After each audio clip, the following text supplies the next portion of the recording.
Health Rocks, inspired to be substance-free.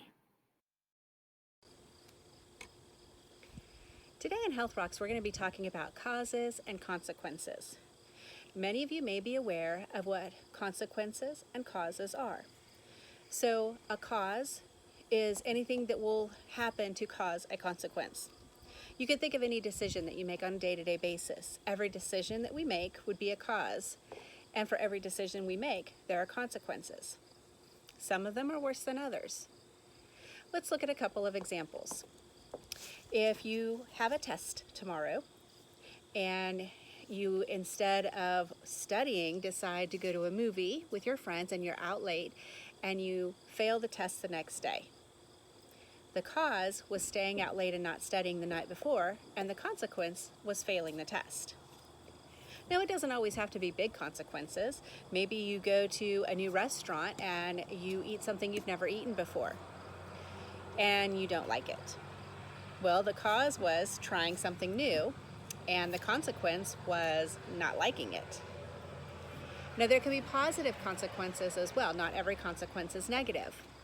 An example of that would be you want to run for student council. You're running for the president of your class. So you put a lot of effort into your campaign. You really think about what issues the students are looking at, and you do your research and you bring your best game forward, and you win. Well, the cause was all of the work you put in beforehand, and the consequence was winning and getting what you wanted. So let's think about the causes and consequences that come from using alcohol, tobacco products, or drugs. There are consequences. Some of them are short-term consequences and some are long-term consequences. What are some short-term consequences that you can think of that may come from using alcohol, tobacco products, or drugs? I'll give you a minute to think about that. Well, I can tell you some things that I can think of right off. Short-term consequences, if you are using tobacco products, if you're smoking cigarettes, could be the smell.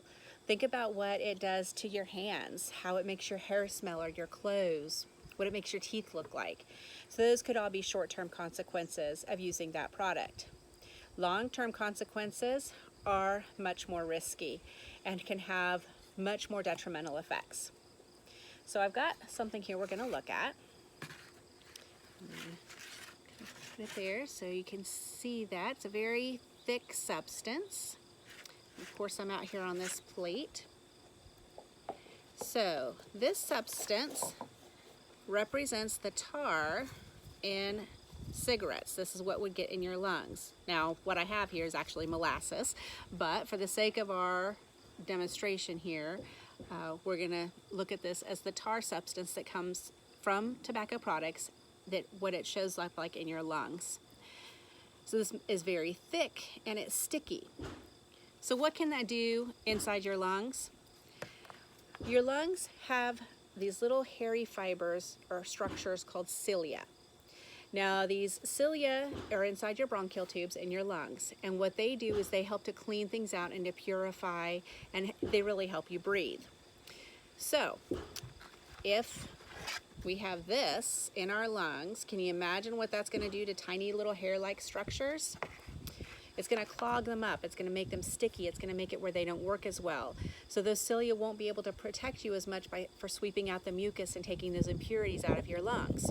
You're really damaging your lungs and your breathing ability by smoking and putting this into your body. Now, many people believe that they can substitute regular cigarettes with the tar for e-cigarettes and that they are safe. Well, there are problems with them also.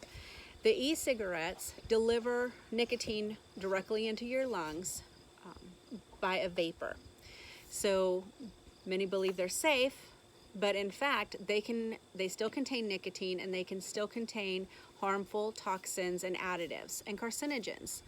Since the production of e-cigarettes isn't standardized, levels of these nicotine and the other substances in them are unknown. So there's still a lot of studies that need to be done about the safety issues surrounding e-cigarettes, vaping, things of that nature. That being said, there really is no safe way to get nicotine. The best bet for all of us is just never to start.